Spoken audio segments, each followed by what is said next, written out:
1. For context, we go back to the year 2017. I was working at a popular coffee shop known for dunking donuts in coffee. So I had been working the cash register when a lady came in. At first, she seems pleasant. She inquired about a coffee mug she had purchased that had become fractured and started to leak. I asked if she had the receipt. She did not. This conversation occurs. Unfortunately, ma'am, I cannot issue a refund or exchange without the receipt. What? What do you mean you can't? I got it here. Can't you just look it up? For future context, she didn't even buy it here. She bought it at a different location. But we didn't know that till later. Ma'am, I would not even know where to begin with that, and unfortunately, my manager has left for the day. Well, can't you just give it to me and take this mug back? I'm sorry, ma'am, but I cannot do that. There is nothing I can do. This had gone on for another 5 minutes, with the lady getting more upset and irate as it went on. Eventually, she settled on coming back when the manager was in. But it does not end there. Because she was entitled, but not the real Karen of this story.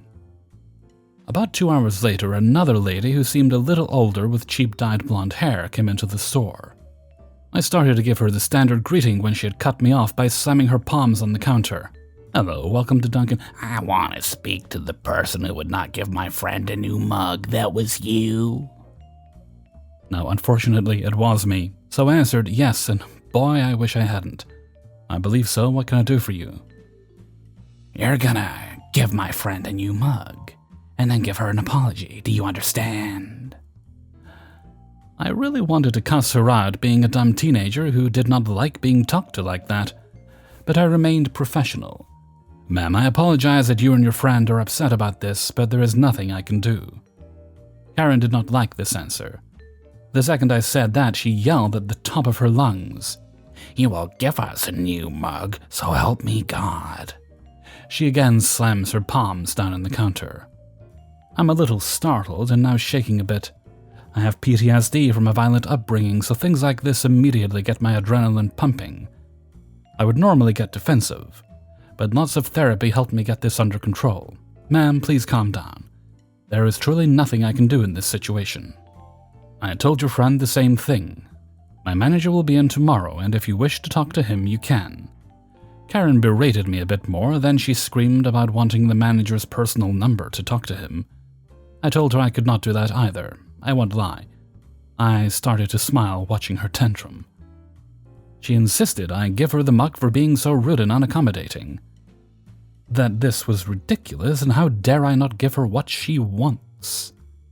She finally settled on taking the store's number and leaving. But not before this happened. You're going to be so screwed when I call tomorrow. Better be ready to find a new job. Tomorrow, I will be back for that mug and your head. Now, I hate to say this, but my manager was a pushover. He ended up giving the friend a new mug. I did see Karen again, and she got really awkward when she had to place an order with me. Guess she wasn't expecting me to still have my job. 2. Here's one that happened exactly 21 years ago to the day. The date is very important here. September 13th, 2001. I'm living in Queens working for a West Coast-based home automation company. I get a call from a client's office. The client is the widow of a very wealthy tycoon. She lives in a very large duplex apartment, an apartment that was originally 5 separate apartments in an exclusive building on Park Avenue. The assistant calling claims it's an emergency. Emergencies did happen in my business, even right after the largest national tragedy in American history. If all the lights in your home aren't working, it's a big deal. So I take the subway into Manhattan, taking the risk that it will be shut down and won't be able to get home. I get to the home. No friendly greeting, no thanks for coming in, no how are you doing today. I normally wouldn't expect this, but it was 2 days after 9/11. Then I find out that the lights that aren't working are 2 sconces in the formal dining room. That's it. Now, if nothing had been working, there's usually a quick fix, a system reset or power supply. That is what I had prepared for, and I would have been able to fix on the spot.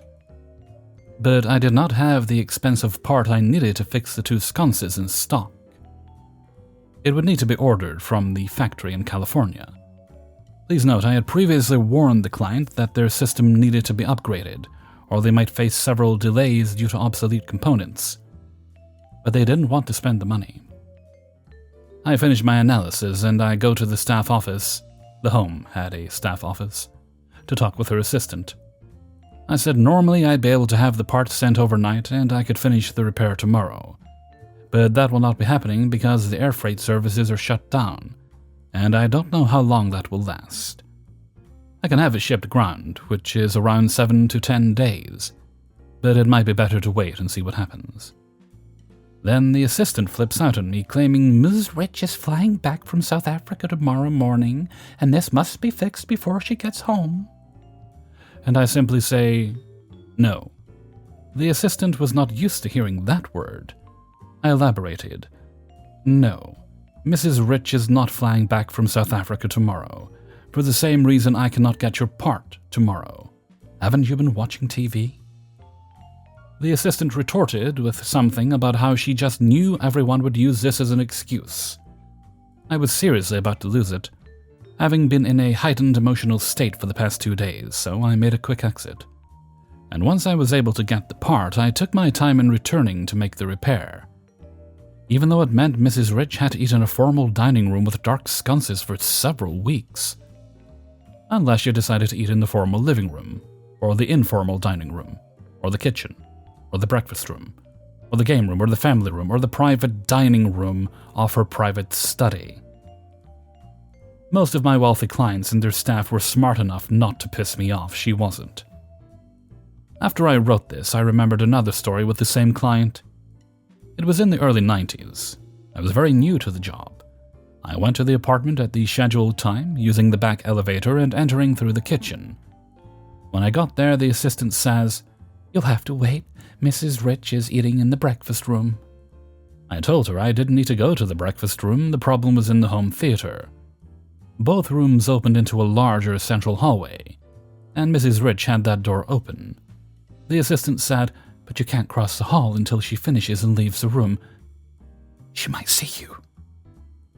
So even though I had an appointment, I am supposed to skulk around the place like a thief in order to maintain Mrs. Rich's illusion that her lights fix themselves. Yes, they made me sit in the kitchen doing nothing for 45 minutes.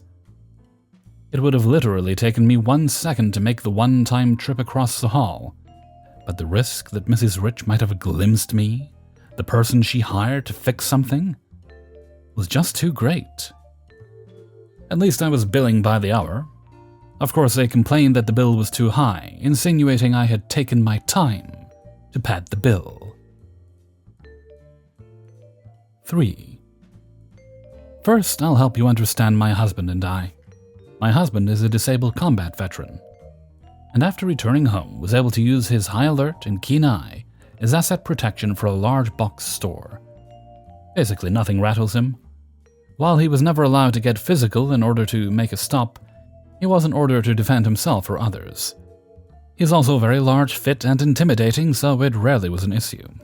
This also gave him an awesome ability to read others, understand the progression and boldness that happens when thieves continue to get away with it. I used to be pretty cowardly in confrontational situations, wanted everyone to get along. But after his very difficult deployment, VA battles and custody battle of our youngest, not much makes me freak out.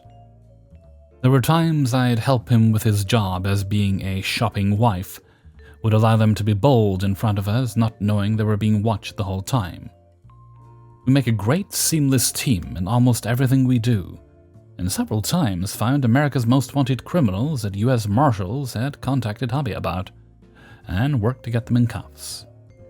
Plus our neighborhood went in a pretty bad direction in the 10 years we were there, so stopped plenty of burglaries at neighbors' homes. Almost like a DC team. My husband and I were both youth ministers as well, so we have a good relationship with many of the young adults in our town. This story. Hubby and I had been doing a lot of errands that day.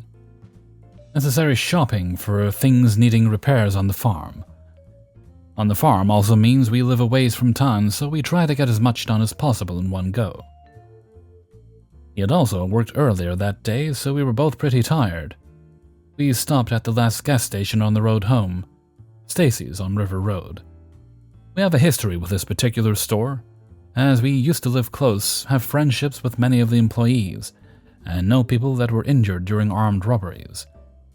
Husband often stormed people and retrieved items that they had stolen when the staff could do nothing.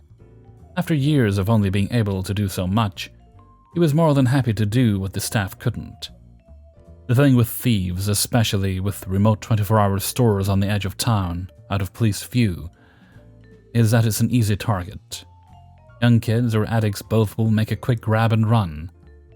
With this type of activity, it needs to be shut down and confronted quickly, or they will escalate and eventually be armed. We've always been there together, and he sees it happen, and we work in tandem to get the items back while de-escalating. We've only had to get the police involved once. This night we are both tired and running in for some refreshments. He offers to grab my electrolyte drink so I can stay in the cool air. I'm going through what all I need to do when we get home, as feeding all the sanctuary animals after dark is a little more tricky. Maybe if I move them all to one side and just do one big feeding, that will be easier. But will they follow me with it almost being bedtime? I know I need a shower tonight, and I can't go to bed with my hair wet. Maybe I'll just wash everything but the hair and do it in the morning. Sending off a quick message to our teen kiddo at home, I say, hey, I'll share my ice cream with you if you go ahead and feed the pigs for me. I feel bad, it's so late. I watch until the green check mark is shown as sent. Look up to see what's taking hubby so long. It's one of our former youth. He cut his curly hair. Clearly, I'm not paying attention to the details or goings-on around us. Then a very unkempt, small-framed guy goes out of the store, looking aggravated while carrying some cheap beer. Okay. Then the other young man working comes out to try and stop him. This isn't looking good. He threatened the kid, so obviously there was a confrontation. Now my hubby is 6'2", thick, muscular build, and sees what we call a kid getting threatened by the guy, and comes running out as well. Now things are turning. I'm tired, dude, I just want to go home. But you have to try stealing right now? I watch as they disappear around the corner of the store, still yelling, and hubby is trying to give him a chance to just hand over his pirated item. And things get calmed down. Well, might as well go ahead and unbuckle just in case. The kid, now knowing he's protected, is going along to retrieve the merchandise because he's pretty confident hubby is going to get the beer back. After a couple minutes, I don't hear them yelling anymore. Maybe I should just go pick them up. I'm just so tired. Then I wonder if he'd had time to pay for our items or not. Nope, not the time. Focus. Hubby is chasing after the beer thief. I have to get them first so we can go home already. I sigh, realizing that I have to make my brain work enough to drive and go pick him up. I let out an exasperated growl and opened the passenger door. Slide out and down as the Jeep has a lift kit, so it's a stinking drop for me. Note to self, make hubby get running boards so I don't look like a toddler getting out of the vehicle. After closing the passenger door, I start walking around. People are looking at me now as I'm talking to myself about how this is stupid, and all I want to do is go home, but no, people have to steal things. Seriously, I'm that irritated. So I climb in the driver's side, move the seat up so my tiny legs reach the gas pedal, and start the Jeep. I'm not even sure I put my seatbelt on, y'all, I was just that done. Reversing out, I'm wondering what scene I'm going to happen upon. Is this guy in a chokehold? How far did they run? Where did hubby find the energy to run? I pull up to the exit at the back of the building, where I last saw them, and can see some figures under the streetlight, half a block down. I drive up and see the kid first, and hubby 50 feet in front. As I pull up to get the scoop, hubby just points and says, "He's there." My tired brain just goes, okay, as I now start driving in the direction of the thief they had yet to catch. Why? Instinct, I guess. Not really even fully sure myself. Thief guy is coming up on an alley, so I'll just position the Jeep sideways to stop him. Again, brain is in action mode because I had no game plan here. and I'm not sure what I thought would happen next. Maybe if I get him cut off, hubby can go get him and retrieve the stolen river water that can somehow pass as beer. So I position the vehicle in front of him. Good, he stopped. Now what? Just as my tired brain thinks I've contained this situation, thief guy takes off down the alley. How did I not see that as a possibility? Well, I've come too far at this point. I'm not letting him walk away with that carbonated beer impersonation. He's made me later getting home. I had to get my brain to focus enough to drive. I've already used more energy than I wanted, so I'm not just going to go back empty-handed. So I gun it down the alley. Now the thief is afraid. I'm not sure why the sudden change, but he's legit scared. He turns to holler to just leave him alone. And at that exact second, the front tire hits a small hole that launches the whole vehicle forward just a tad. Enough for the thief to think I'm trying to hit him at least. He turns to tell me I'm crazy and finally drops the beer. I scream back, "Thank you!" as I consider I'm really crazy, or I'm just so dumb that my critical thinking failed. But get out to retrieve the ill-gotten goods. As I'm heading back to the vehicle, I see hubby now sprinting down the alley. Good, I don't have to climb back in the driver's seat. So as I'm closing the door on the passenger side, he finally reaches the vehicle and tries to climb in, only realizing he can't because the seat's up too far. As he fixes the seat, he tells me, "Good job," and I'm just like, "Yeah, can we go home now?" By the time we reach the store, the kid has made it back safe, and I walk the probably flat beer in and sit it on the counter. The kid is saying thank you, and he appreciates us. All while our former youth says, "It's them. I knew they'd get it. They always do." It's at this point I realize that maybe we are a bit crazy. Probably always have been. We just don't have the ability to allow things like this to happen in our town. And we both know that if this thief had become comfortable doing this, eventually he would escalate. That's one of our kiddos in there. We've spent time at the camps talking and getting to know them. They've shared things with us. We did it because we can't allow criminals to escalate what could eventually put their lives in danger. Usually ones like this will eventually wind up with the cops building a file on them or arresting them, but without him having a vehicle and not knowing him, we could not give any information to track him down. Look, I know it's not the wisest thing, and I can't tell you how many times we've been able to use these situations to show love and minister, but this kid trusted us and needed to not feel like he had zero power in that situation. It's not worth it to let someone get comfortable enough that they feel entitled to take what they want, and eventually be willing to hurt these kids to get it. Now, what I found on the way home. The reason the guy looked so scared is staring at the Jeep. Apparently, hubby knew me well enough to know that once I no longer could see or hear them, I would come and check up. He told the guy that it would be best to just hand over the beer, or he would have a Jeep chasing him down. The guy, thinking that meant he'd run back to get his vehicle, thought he'd be long gone by then and laughed at him. However, 2 seconds later, I pull out of the rear parking area, and the sound is unmistakable, especially in the dark, white street. So hubby turns to him and says, "Told you so." That's why the thief guy was so terrified. For a brief 2 seconds, he thought they were going to stop foot pursuit and turn around, giving him time to get away, only to have a jacked-up Jeep running straight for him. Y'all, hubby knew I'd come. Apparently, in his eyes, I'm the Sarah Lance in real life. I am not just his sidekick, but capable of handling it on my own. I may need a jacked-up Jeep to get the job done, but I'll get it done nonetheless. I do not recommend this. Again, hubby is trained, and I'm educated enough to know what to do and when to back away. Yes, I'm professionally trained in combat from hubby, who was a combative expert in the military. There are plenty of stories where we've had to work together to stop a thief, track down and follow people on the most wanted list. We've both had to cover from gunfire, but in very different situations. So, what is a Tuesday night for us isn't normal for most people. Just don't steal in our little town from one of our kids. 4.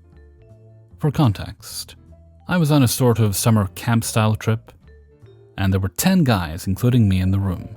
The first night, this one guy, EP.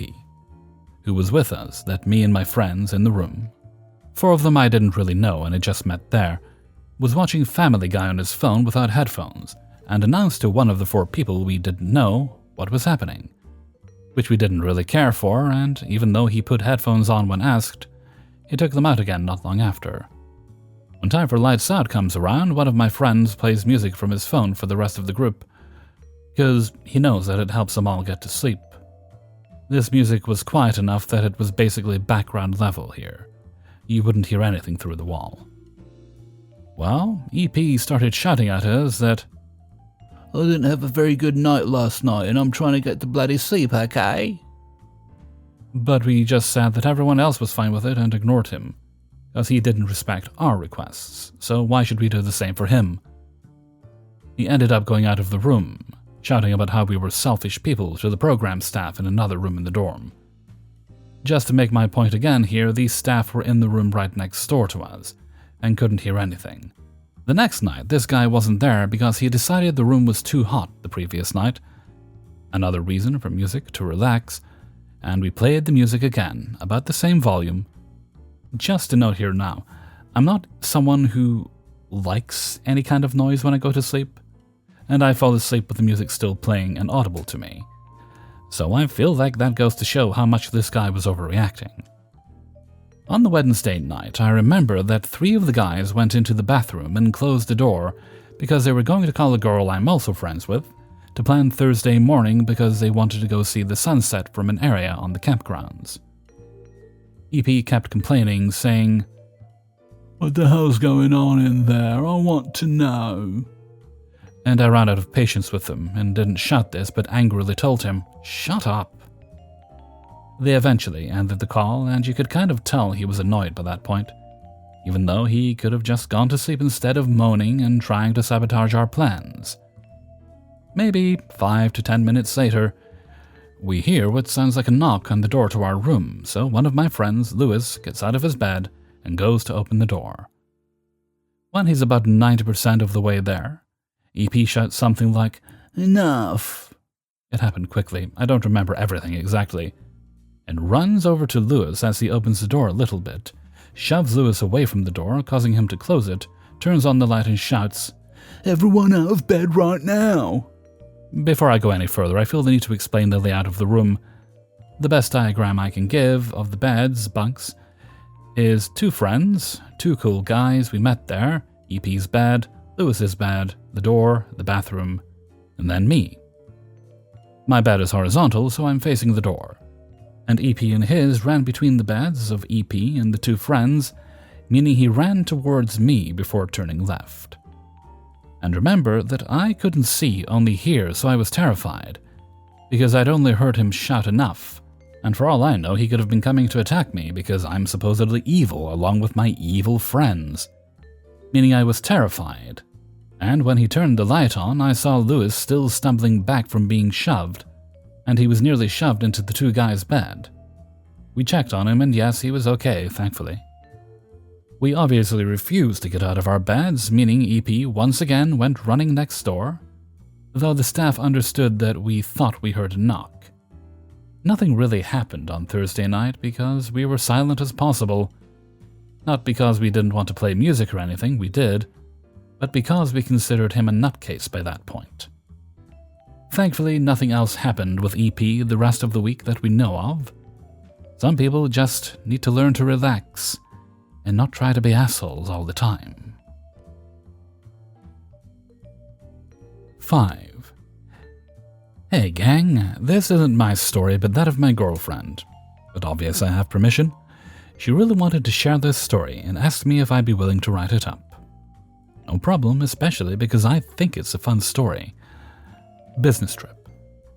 My girlfriend was asked to attend a 3 to 4 day business trip in Berlin in Germany in order to set up a deal with a potential customer for work. She wasn't really looking forward to it because she barely speaks German, but was assured that English would be all she needed.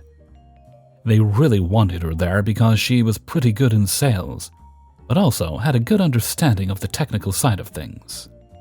Because there was a full day schedule to get to the hotel, my girlfriend decided to go by train. I see E for the win, Sure, it takes 6 or so hours to get to Berlin from the Netherlands, but It's also more relaxed than flying, especially with the miserable state of Schiphol Airport right now. I was actually a bit jealous because Berlin is my favorite city to spend a vacation. Anyway, she arrives at Berlin Hauptbahnhof, ends up being just as impressed with the location as I was when I first visited, and quickly finds a taxi to bring her to the hotel. She checks in without issues, texts me about it, and because she still has some time to spare, she decides to check out a small supermarket she noticed nearby to grab some candy. She enjoys having a small bowl of candy on the table so that she can grab some munchies if she wants to. A Karen disturbs the peace. The next morning, she's up somewhat early and takes the company laptop with her to grab some breakfast and prepare herself for the upcoming meeting. It's a self-serve buffet, so she grabs some stuff, heads up to the checkout where she's met with, and I quote, a fat, obnoxious-looking woman who's yelling and shouting at the girl behind the checkout. I always have pancakes for breakfast. Why can't you make me pancakes? What kind of shoddy hotel is this? The girl explains that this is a self-serving buffet, so they can't take custom orders, which is only met with more complaining. This goes on for a few minutes, and my girlfriend notices there's a small line forming behind her. And just like her, many other guests seem to be getting really fed up with all this. Then a customer behind my girlfriend has had enough, and he yelled something in the likes of "Scheiß halte sie ihre Klappe," which roughly translates to "Shit, why don't you just shut up already?" The woman looks at the line of customers, the man in particular, and yells, "What's your problem?" To which my girlfriend answers, "You're right, you know." She told me that she had no clue what the guy had said, but had a good hunch. "Why don't you pick some food that's available or go to another restaurant? We'd like to eat too, you know." The woman yells some more obscenities at the girl behind the counter, and when that has no effect, she yells, "You're all a bunch of thieves!" and storms off. My girlfriend told me that the girl behind the counter was visibly upset, so she asked her if she was okay, and told her that she shouldn't let the crazies get to her. When she walked away to her table, my girlfriend heard the man behind her also saying some nice-sounding remarks to the girl, but because that was all in German, she has no idea what it said. It was a bit too much to take in at once. Because she texted me during her breakfast, I did learn about the Klappe remark. Just being nice. After breakfast, she goes back to her room to grab the rest of her stuff and call for a taxi. When she notices the same girl from before in the corridors, pushing a cleaning cart. So once she goes back to her room, she suddenly had an idea. Instead of putting the munchies in a bag or something, she left them in a bowl and placed a sign next to it, which she tried to write in German, "Free unleaded snacks," or something close. She remembers misusing bleifrei for some reason. But she also added a message in English, "Feel free to take. Thanks for cleaning up my room," after which she went to the lobby and waited for the taxi to arrive. The day at the client went excellent. First, it turned out that the client didn't need to order as many devices as they thought, which was obviously good news for them. But then, during my lunch, my girlfriend learned that the client had issues with some other equipment, and as coincidence would have it, those devices were also sold by the company my girlfriend worked at. Because my girlfriend didn't know all of the details about those other machines, they set up another meeting for the next day, where they talk about possibly selling them those other devices as well. Needless to say, that my girlfriend was extremely excited when she left the client's company that afternoon. Because it was still somewhat early, around 3 p.m., she decided to walk back to the hotel using the power of Google Maps. She downloaded some offline maps, so no need for roaming. During the walk, she called her work to discuss their best course of action. Her colleagues were going to send her all of the technical specs of those other devices, so that she could learn all there was to know about them before the meet. Once my girlfriend got back to her hotel room, she noticed an extra piece of paper saying, "Vielen Dank." Next to hers, it seemed the staff appreciated her gesture. Karen strikes again. It was during dinner when my girlfriend suddenly heard a commotion on the other side of the room, and when she looked, sure enough, the Karen from before was once again making a scene for some reason. My girlfriend couldn't hear everything that was going on, but it once again ended with Karen shouting profanities and eventually storming off while shouting how the staff were all a bunch of thieves, and how she was going to leave tomorrow, and how they lost an important customer. The actual incident. The next morning, during breakfast, my girlfriend gets a text message from the client. They had to postpone the meeting by 2 hours due to an incident which needed to be resolved first. Not a problem. After confirming the new time, my girlfriend decided to head back to her room after breakfast so that she could go over the specifications that the company had sent her just one more time to be sure. On the way to her room, she came across the same girl as before, who had just finished cleaning a room and was replacing some tissues. Girlfriend greets her and asks how she's doing, and after a quick bit of small talk, she heads back to her room. After having studied the documents again, she went to get some coffee. But when she gets out of her room, she notices the Karen from before further down the corridor, doing something near the cleaning cart. This immediately alerts my girlfriend because she read in the hotel rules that guests are under no circumstances allowed to mess with those carts. So she quickly grabs her phone and starts filming. After a few moments, the Karen seems to be grabbing something from below the cart, which she quickly scurries back into her room. My girlfriend then quickly walks toward the cart and suddenly sees a necklace lying in the bottom section. The weird part is that some of the towels look as if they had been pushed off the cart, which seemed completely out of place. While quickly thinking this over and still filming, my girlfriend suddenly hears a commotion in one of the rooms close by. It's the Karen yelling something about, "You're all a bunch of fucking thieves," which is when my girlfriend decided something wasn't right here, and she made a judgment call. She grabbed the necklace and put it into her pocket, while also clearly but softly telling and narrating exactly who she was, what room number she was in, what she was doing, and most of all, why. "I think someone is being set up here, which is why I'm taking this necklace for now." Then she walked away from the cart towards the elevator but kept filming. Sure enough, "You're a fucking thief, that is what you are, and I can prove it, you fucking Nazi!" And then there comes Karen stumping off towards the cart. "Wait," she says, while knocking over pretty much everything that's on it while screaming, "What the fuck is this? It was here a minute ago. Where is it?" Ding. The elevator arrives and my girlfriend quickly steps in, immediately presses the door close button several times, and makes her way towards reception, where she asks for a manager ASAP. "One of the guests is harassing one of your staff members. I think she's trying to frame her for theft too. I got it all on film." It is at this point when she stops filming. The manager comes over, and after showing him the recording and giving him the necklace, he asks my girlfriend to follow him, and both of them go back upstairs, during which the manager makes a call with his cell phone. The only thing my girlfriend could understand is Polizi, and she had a pretty good idea what that might be.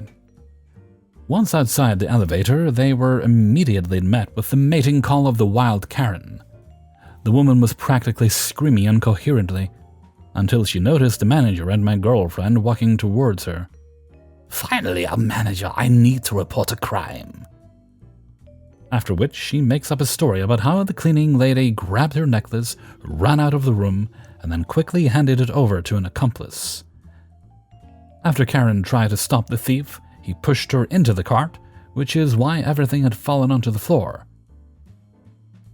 "This necklace, perhaps?" asks the manager while he shows the necklace to Karen, who is now suddenly looking extremely puzzled. "What? How? Where did you get that?" She asks. Meanwhile, the cleaning lady, the same girl as before, comes out of the room and looks as if she had been crying. Bing! Another elevator stops at the floor, and 3 more staff members come running over. As it turned out, the cleaning girl had called room service to ask her colleagues for help, while the Karen was on her rampage outside. While everyone is directed to the manager's office, my girlfriend asks how long this is going to take, because she has an important meeting in roughly half an hour. The manager says that the recording should be more than enough, so after she mailed it, she's excused, gets the taxi, and even makes it in time for the meeting. The aftermath. That was the last time my girlfriend saw the Karen in that hotel. In the evening, she makes her way to the restaurant, orders a drink, and after a while, the manager from before walks over and hands her a menu. "May I suggest the house special? It's a 4-gang meal, which I'm sure you'll appreciate." She looks at the menu, and after seeing what the manager was referring to, answers, "That's very nice, but I can't really afford that." The manager smiles to her. "It's on the house. We value guests who respect our staff." Maybe needless to say, but she had a very pleasant evening that day. The food was amazing. She's never learned what happened to the Karen, but as mentioned, also never saw her again. Good riddance if you ask me. And there you have it. Hey everybody, Hellfreezer here, and thank you very much for listening to Idiots in the Wild, episode 78. And thank you very much to everybody who allowed me to use their stories in this video. Before you go, if you could please boop the like button and share the video around with friends and family members. I greatly appreciate it. Okay, let's see. I think this is Thursday. The time has been kind of weird for me this week. Let's say it's Thursday. And before we go on, we have a little shout out to give to the author of story number 4. And that goes to Reddit user Floragang Man. They also have a YouTube channel called Big Dan's Channel, and I will link to that in the description. Let's move right along to Hellfreezer's question of the day. And today's question is: food that looks like other things. How do you feel about it? And if you like it, what are some of your favorites? I'll give you an example. When I was a kid, they used to have something called white chocolate mice. Exactly what it sounds like. It is simply white chocolate molded in the shape of a little mouse. And somehow they're yummier than regular white chocolate to me. So every now and again I'll seek them out so I can enjoy them when I'm feeling kind of nostalgic. I'm also not averse to the idea of cakes that look like other things, depending on what it looks like. Ultimately, it's what it tastes like that matters. But, sometimes the appearance can put you off. I don't mind like jelly bugs and things like that. Or, in the UK, we have something called jelly babies, which are little gummy sweets in the shape of, little people. It's not as ghoulish as it sounds, I swear. But do let me know, what do you think? Do you have some favorites? Please leave your answer in a comment below. Okay, and with that, I'm going to head off for now. So until next time, thank you very much for listening, and take very good care of yourself.